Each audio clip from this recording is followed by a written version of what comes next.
Hey everyone! Today I'm going to show you how to make a dress or skirt for a round stuffed animal. I do have quite a few round stuffed animals and it can be tricky finding clothes that fit them, but this is definitely my go-to outfit for all kinds of shaped stuffed animals. Now let's get started!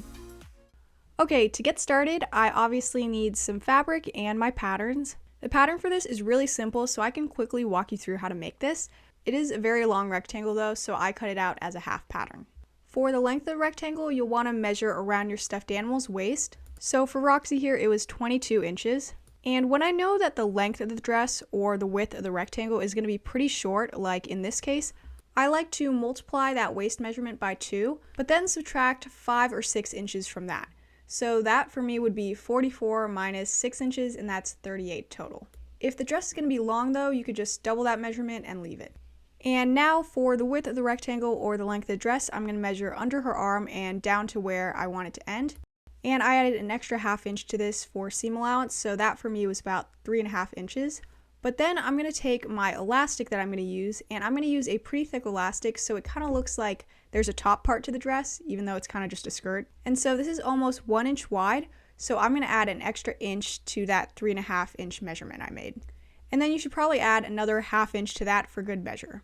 So that's how to make the pattern, but I'll also link the printable versions in the description box. Okay, next I'm going to cut my pieces out, and if my fabric was bigger, I would just fold this in half and then pin the pattern on and cut it. That way I'd have a piece twice as long. But my fabric wasn't big enough to have this done in one piece, so I just cut it out in 2 pieces, and then I'm going to sew them together. There's also going to be pieces for the straps or sleeves, but I'll do that later. Next, the first thing I need to do is sew these 2 pieces together. So I'm going to flip them good side to good side and sew along one of the short sides. After that, I can open this up, and I usually do this in a different order, but next I'm going to hem the top edge, but I'm going to make sure to leave a space for the elastic. To keep this really neat, I'm first going to fold over the edge just a tiny bit, maybe 1/8 of an inch, and then I'm going to fold it over a lot, like 1 inch, so it's able to fit my elastic. And I tried to keep this as straight as I could, but I just kept comparing my elastic to it to make sure it wouldn't be too tight. After I've reached the other side, I'm going to use a straight stitch to sew along this top fold as close to that edge as possible without going over. So I'm going to try showing it here. As you can see, it's really close to that top fold, but it went over, so I had to cut the cameras. But if that happens, just back up a little bit and keep going. Okay, probably no one would notice this if I didn't point it out, but I already messed up the background for this video with my dark green nail polish, which is annoying. But here's what it should look like once you're done, and now I'm going to kind of compare this to my stuffed animal before hemming the bottom edge, just in case it's a little too short or way too long. It's looking pretty good for me, so I think it'll be good if I just do 2 tiny folds, which was my original plan, but if it was too short, I'd just fold it over once, and if it was too long, I'd make the folds bigger. Looking back though, I probably should have left it a little longer because it was pretty short on the panda stuffed animal I tried this on. By the way, the brands of these round stuffed animals I have are the Squishable brand. I specifically only have the minis, but they make really big ones too. But I just wanted to mention that because a few people comment asking what brand Roxy is because she's pretty famous, and I just tell them she's a Squishable, but I don't think they make her exact same fox design anymore. Okay, once I've pinned along that edge, I'm going to use a straight stitch to sew this in place. Okay, here's what it looks like now, and the next step is to add the elastic, but first I'm going to cut the elastic to the right size. So I'm just wrapping this around her and matching up the ends, kind of good side to good side, and leaving a little extra more than you think. Now I can attach a safety pin to the end of this to make it easier to move through. But before I do that, I'm going to quickly look at the seam and see which side it's laying down. So this is laying to the right. So that's the direction I want to move my elastic in, because if I do the other way, sometimes it can get stuck in that little pocket of fabric. So now I can just kind of scrunch the fabric around the safety pin and then pull it down, and basically just repeat that until the safety pin has made it all the way to the other side. It is a little tougher with such a wide elastic like mine, but luckily I made this opening wide enough so there weren't any problems. The elastic will be shorter than this fabric piece, which is what ruffles the skirt. So you'll want to make sure that the other end of the elastic doesn't get sucked in. So I like to pin it to make sure that end is still sticking out. Once I get to the other side, I'm going to quickly try to even out the ruffles a little bit because it can tend to get bunched up towards the end. But then I can fold this in half, matching up the ends good side to good side. And I like to pull the elastic out a little bit so I can see it and I know it doesn't get pulled in. And then I'm just pinning along here, and then I'm going to do a straight stitch down that edge. And after that, the skirt part of this is finished, so you could stop right here if you're making a skirt, but I want to turn this into a dress, so I'm going to be adding some straps. I tried this on though, and I think it was looking really good. For the straps or sleeves, I'm going to do two options, and the first one is just going to be some spaghetti straps. So I just cut two rectangles that would be long enough to fit over my stuffed animal's arm, and they were only about an inch wide, but I could have made them skinnier. And instead of sewing these like I usually do, I'm going to try a different method where I'm just rolling this up as tightly as I can, and then I'm just using some basic craft glue to add to the edge and close it. This way I avoided any visible stitches, but I'll link a video down below where I did spaghetti straps but using the sewn method. Okay, so after letting those fully dry, I can add these onto the dress. I'm leaving the dress on so I know exactly where to put the straps, but I'm first kind of rotating it and adjusting it so the seams are kind of on the sides and not as visible. Then I can just tuck the straps in over her arms and then use a needle and thread to do a few stitches across the top. These are so skinny, I probably only did like 3 or 4, but you could do a running stitch or a back stitch, whatever you want. Once I was done, I locked my stitch on the other side by putting my needle through one of the stitches and then putting my needle through the loop that forms from that, and then doing that twice to make a double knot.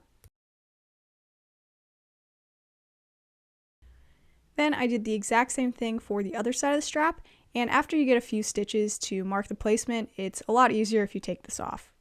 After that, I locked my stitch and I left the straps a little bit long, so I trimmed off any extra. Now I'm going to repeat that same process for the other arm. Here is how it looks when it's done. I think it looks so cute off the stuffed animals with the little straps. So now I can try this on. It fits perfectly, and I think the straps are giving it more of a dress vibe. But while filming this, I had another idea to take it a step further by adding more like puffy actual sleeves. But the good thing is they can be added on completely separately. So to do that, I'm going to make the pattern first, but it's really easy. All I'm going to do is measure around my stuffed animal's arm, which was 3 inches for me. And then I'm going to measure how long I want the sleeves to be. And for me, that'd be 1 inch, but I'm going to extend it to 1.5 inches for seam allowance. Now I'm going to take that first measurement of 3 inches and multiply that by 2 to be 6. And that's going to be the length of my rectangle. And then the width is going to be 1.5 inches. And I cut out 1 for each sleeve. Next, I'm going to hem the top and bottom long edges of these. And since it's so tiny, I only folded it up once, maybe 1/8 of an inch on each side. And I'm also quickly checking on my stuffed animal if it's a good length, and it looks good. So now I'm using a straight stitch to sew these down. The next thing I'm going to do is measure and cut my elastic. So here I have a thinner elastic. This is maybe like 1/4 inch wide. And I'm going to wrap this around Roxy's arm and cut it off with a little bit extra. And then I use that to measure the second one. And now I'm going to head to the sewing machine and sew this to the top edge. It doesn't really matter what you make, the top or the bottom. But I'm going to use a zigzag stitch and stretch the elastic as I go. So I first, like always, want to lock my stitch by going forwards and then backwards. And then I'm going to start pulling on the elastic lightly as I sew. You do want to pull on the elastic as much as possible without kind of disrupting the sewing machine, so you don't want it to like stop moving forward or anything. And I was thinking the elastic would be able to stretch to the length of the fabric, but the fabric was a little too long, but that's okay. So I just locked it once I got to the end of the elastic. Here is how they look when they're done. They should be all ruffled like this, and I'm going to trim off the extra fabric without the elastic. Then I'm trying this on my stuffed animal to see how much seam allowance I can leave. And I think I have plenty of room, and it's elastic so it'll stretch. So I'm going to fold it in half good side to good side and sew a straight stitch along this edge. After that, I can trim off any extra since I did leave kind of a large seam allowance. And now these sleeves are done. They're basically tiny skirts, but the great thing about these is you don't have to sew them onto the dress or anything. You could just have them separate. That way you can put them on over the straps and it's now a dress with puffed sleeves, or you could take them off and it's a dress with spaghetti straps. You could also pull the sleeves down a little to give it an off-shoulder look. I think it's pretty impressive I could even get that look, considering Roxy doesn't even have shoulders.